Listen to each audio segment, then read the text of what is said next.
रव्यापासून तयार केला जाणारा शिरा तर आपण नेहमीच करतो आणि खातो सुद्धा, पण आज मी तुम्हाला याच रव्यापासून तयार केला जाणारा मस्त असा आंब्याचा शिरा कसा करायचा हे दाखवणार आहे।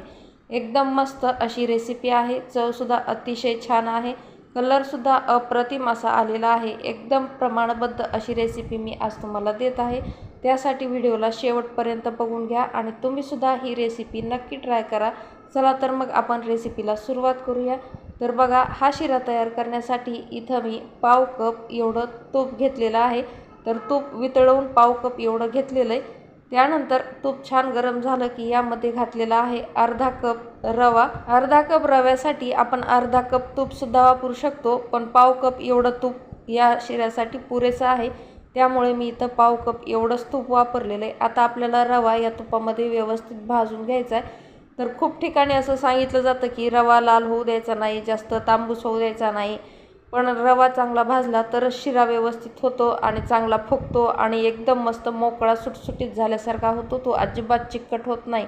त्यामुळे आपल्याला इथं महत्त्वाचं म्हणजे रवा एकदम छान असा नेहमीच्या शिऱ्यासारखाच भाजून घ्यायचा आहे। आता रवा भाजत असतानाच यामध्ये काजू बदामाचे काप मी इथं घातलेले आहेत। तर ते सुरुवातीला आपण तुपामध्ये तळून सुद्धा यामध्ये घालू शकतो, पण रव्यामध्ये जर घातले तर हे खरपूस भाजून सुद्धा निघतात आणि यांना चव सुद्धा चांगली येते। तर बघा, आता रवा एकदम मस्त असा तांबूस रंगावर भाजलेला आहे। तुम्ही बघू शकता स्पॅच्युल्याला सुरुवातीचा जो पांढरा रवा आहे तो चिकटलेला होता आणि नंतर आता जो भाजलेला रवा आहे या दोन्हीमध्ये खूप फरक दिसत आहे। तर अशाच पद्धतीचा आपल्याला इथं रवा भाजून घ्यायचा आहे। आता आपण यामध्ये घालून घेणार आहोत अर्धा कप दूध।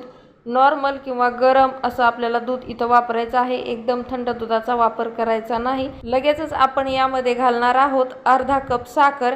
तर रवा, दूध आणि साखर या तिन्ही पदार्थांचं प्रमाण सेम आहे। अर्धा कप एवढी साखर मी इथं वापरलेली आहे। आपण आपल्या आवडीनुसार कमी किंवा जास्त साखरेचं प्रमाण करू शकतो।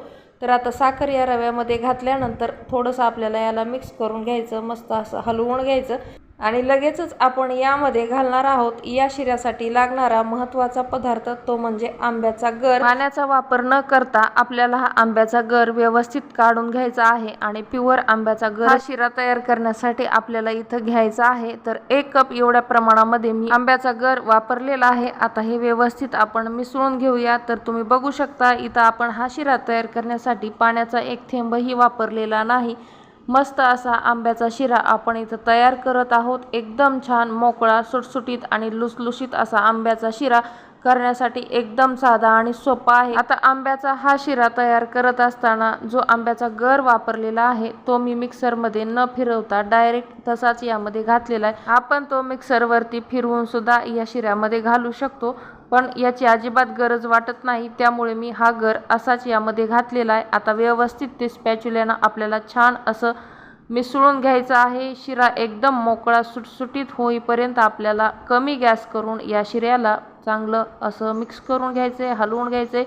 तुम्ही बघू शकता एकदम मस्त असा रवाळ असा हा शिरा इथं तयार झालेला आहे।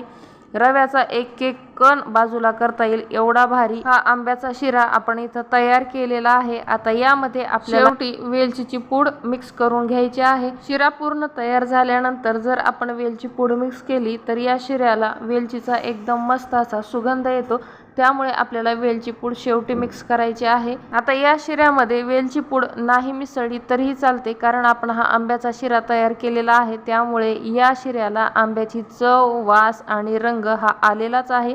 तर वेलची पूड घातल्यामुळे या शिऱ्याला अजून छान चव येते, त्यामुळे आपण ही वेलची पूड घालायचीच आहे। आता तुम्ही पाहू शकता की हा शिरा आपण ज्यावेळेस हलवतो त्यावेळेस आपल्याला याच्या टेक्स्चरवरूनच समजतं की हा शिरा एकदम मस्त रवाळ, दाणेदार आणि मोकळा सुटसुटीत असा झालेला आहे। कुठल्याही प्रकारचा ॲडिशनल कलर न वापरता प्रॉपर आंब्याचा कलर आपल्याला या शिऱ्यासाठी मिळालेला आहे। रवा भाजण्यापासून ते शिरा तयार होईपर्यंत आपल्याला फक्त इथं 7 ते 10 मिनिटांचा वेळ लागलेला आहे आणि अगदी 10 मिनिटांच्या आतच आपला हा आंब्याचा मस्त असा शिरा इथं तयार झालेला आहे। आता आपण याला मस्त असं गार्निश करून घेऊया। काजू बदामाचे काप सुरुवातीला वाटीमध्ये घालून घेऊ, त्यानंतर आपण तयार केलेला आंब्याचा शिरा या वाटीमध्ये भरून घेऊया। चमच्याच्या मदतीने आपण हा शिरा वरून मस्त असा प्लेन करून घेऊ। नंतर 1 ते 2 मिनिट आपण थोडंसं थांबूया आणि नंतर आपण हा प्लेटमध्ये शिरा काढून घेऊया।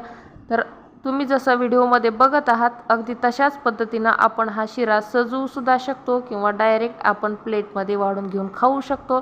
तुम्हाला ही रेसिपी कशी वाटली कमेंट करून सांगायला अजिबात विसरू नका। तसेच व्हिडिओ आवडला तर लाईक आणि शेअर करा आणि हो जाता जाता आपल्या चॅनलला सबस्क्राईब करून घ्या। समोर दिलेले बेल आयकॉन प्रेस करायला अजिबात विसरू नका। सर्वात महत्त्वाचं म्हणजे आंब्याचा सीझन अजूनही संपलेला नाही, तेव्हा हा आंब्याचा शिरा तुम्ही सुद्धा एकदा नक्की ट्राय करा। पुन्हा भेटूयात अशाच एखाद्या साध्या सोप्या आणि इंटरेस्टिंग रेसिपी सोबत। तोपर्यंत व्हिडिओज पाहत राहा। Bye bye.